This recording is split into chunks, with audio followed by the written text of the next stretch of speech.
The Baldman Paradox. So let's say you're standing in front of your bathroom mirror one morning doing the usual routine, brushing your teeth, looking at yourself, wondering where it all went wrong. And then you notice it. A single hair fell out. Okay, no big deal. You've got thousands more. Still, a thought hits you. If one hair falling out doesn't make you bald, and two hairs falling out doesn't make you bald, then at what exact point does baldness officially begin? Is it after 100 hairs, 500, 5,000? At what number do you officially cross the line from guy with a bad haircut to guy who just went bald? Because here's the paradox. No single hair seems like the deal breaker. But if you keep following that logic, you'd have to say that even a man with 0 hairs on his head technically isn't bald, which makes no sense. He's definitely bald. Unless you're Bruce Willis, in which case bald is just your final evolution. This is called a Sorites paradox, and it shows how fuzzy language can screw with logic. Bald isn't a precise scientific measurement. It's just a vague word we all kind of feel our way through, which means depending on who you ask, you might already be bald. Yeah, sorry about that. Let me know in the comments how many hairs on your head you have left until you classify as bald. The time travel paradox. All right, let's fire up the flux capacitor and talk about time travel for a second. Imagine you build a time machine. Not some crazy gadget. Yours looks like a busted washing machine duct taped to a lawnmower. But somehow it works. You set the dial for 1920 and poof, you're face to face with your grandfather before he ever had kids. Now, for reasons best left unexplored, maybe he gave you terrible Christmas gifts, maybe you just don't vibe with him, you decide to, take him out of the picture. Nothing personal, Grandpa, but you've been paradoxed. Here's the problem. If you succeeded, then your grandfather never had kids, which means your parents were never born, which means you were never born, which means you couldn't have gone back in time to do the deed in the first place, which means your grandfather is alive again? It's like a cosmic game of peekaboo where existence just glitches out. The paradox shows that time travel to the past breaks causality, which is the chain of cause and effect that reality is built on. Unless, of course, the multiverse exists. In that case, you didn't erase yourself. You just spawned a whole new universe where you're a monster and grandma is single forever.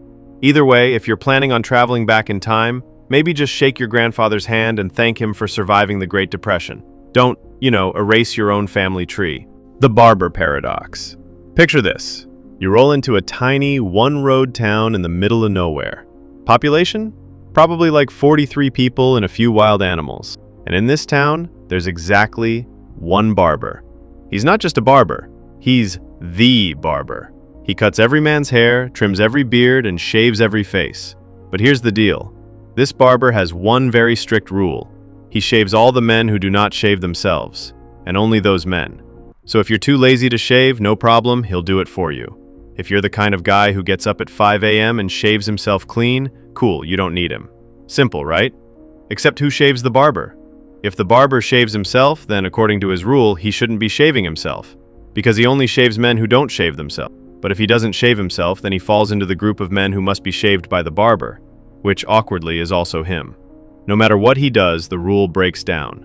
Basically, the barber is cursed to live in a paradox where he either shaves himself illegally or he doesn't shave and still has to shave himself anyway. He's stuck in an endless cycle. Philosopher Bertrand Russell came up with this paradox to show how self-reference can completely derail logic. So, moral of the story? Don't live in a town where the barber is both the hero and the villain. The unexpected exam paradox. All right, let's go to school for this one. You're sitting in class, half asleep, doodling pictures of stickmen getting eaten by dinosaurs when your teacher suddenly says, "There will be a surprise exam next week. You won't know which day until I hand it out." At first, everyone panics, but then you start thinking. You're like, wait a second, this exam can't actually happen. You start breaking it down with some flawless logic. First, you eliminate Friday, because if Thursday rolls around and you haven't had the test yet, then obviously it's gotta be Friday. But that means it wouldn't be a surprise, so it can't be Friday. Okay, cool. But if it can't be Friday, then it also can't be Thursday. Because if it hasn't happened by Wednesday, Thursday would be the last possible day left, so it also wouldn't be a surprise. And using the same logic, you eliminate Wednesday, Tuesday, and finally even Monday.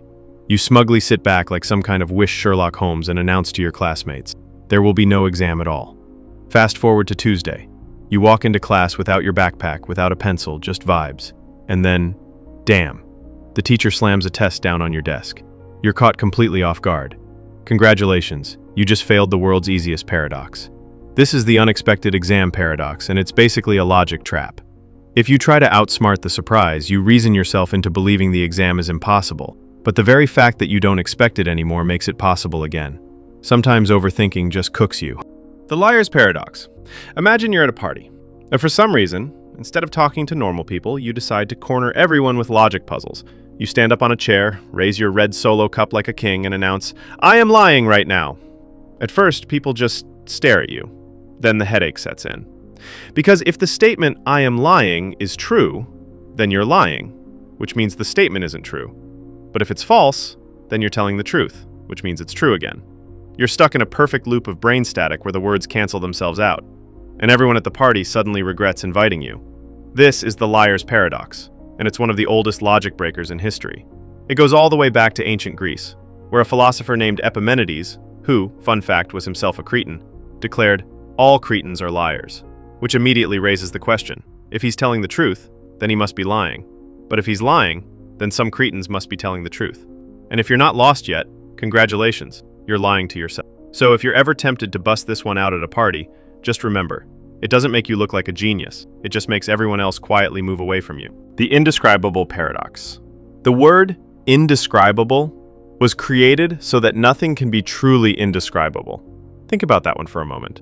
The moment you call something indescribable, you've literally just described it. If it truly couldn't be described, you wouldn't be able to slap a label on it in the first place.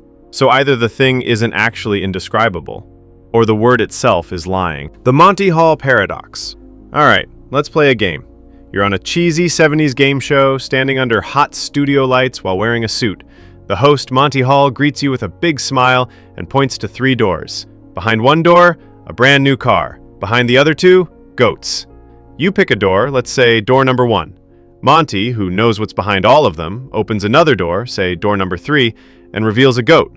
Then he looks at you with his big game show grin and says, "Do you want to stick with your door or switch to the other one?" Now here's where the paradox kicks in. Most people say it doesn't matter. 2 doors left, 1 car, 1 goat. It's 50-50, right? Wrong. Switching actually doubles your odds of winning the car. If you stick with your first choice, you only have a 1 in 3 chance. But if you switch, you've got a 2 in 3 chance. Why? Because when you first picked, there was a 1 in 3 shot you chose the car, and a 2 in 3 shot you chose a goat. Monty's reveal doesn't reset those odds. It just hands you extra information. If you picked a goat originally, which is twice as likely, switching saves you.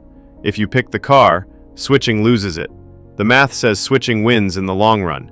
And yet, even when people are told the math, most still stay with their gut choice. That's the real paradox. Human brains hate probability. We'd rather cling to our first bad decision than trust logic, which, come to think of it, explains dating, stock trading, and nearly all tattoos. The birthday paradox. Okay, here's one that always blows people's mind. The birthday paradox.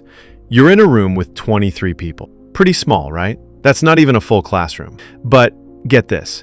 There's a 50% chance that 2 of those people share the exact same birthday. Now, your gut immediately screams, no way. After all, there are 365 days in a year, 366 if you're one of those rare leap day mutants. So how could such a tiny group of people have matching birthdays? But that's where probability tricks us. See, you're not just comparing each person to one specific date. You're comparing every person to every other person in the room. With 23 people, there are 253 possible pairings. That's 253 chances for a match. It's like flipping a coin. If you only flip once, odds are slim it lands on heads. But flip it a few hundred times, suddenly it's basically guaranteed. And the numbers get crazier. With 30 people, the odds jump to around 70%. With 50 people, it's a 97% chance someone shares a birthday. By the time you hit 75 people, it's almost certain. Which means if you're ever at a wedding and the DJ says, "Who here has the same birthday?" odds are at least 2 drunk dudes are about to high-five. This paradox works because our brains are absolute garbage at understanding probability. We think in terms of one-on-one comparisons, when in reality the odds explode once you scale up the combinations. That's why casinos exist, and why math teachers cry themselves to sleep at night. The shuffling paradox. All right, grab a deck of cards. Go ahead. I'll wait. Now shuffle it. Congrats. You've probably just created something that has never existed before in the history of the universe. Sounds dramatic, but here's the math. There are 52 cards in a deck, and the number of possible ways to arrange them is 52 factorial. That's every number between 52 and 1 multiplied by each other. Do the math and you'll get an 8 followed by 67 zeros. To put that in perspective, that's more possible shuffles than there are atoms in our entire galaxy. So every time you shuffle a deck, odds are astronomically high that the exact order of cards in your hand has never existed before in the history of the universe. Not in Vegas, not in Monte Carlo, not in your family poker nights, never. And the kicker? It will never exist again either. You just created a unique cosmic arrangement. This is the shuffling paradox. Something as simple and ordinary as mixing a deck of cards is actually one of the rarest, most unique events you will ever cause. You think you're just killing time, but mathematically speaking, you just did something that will never happen again in all of history.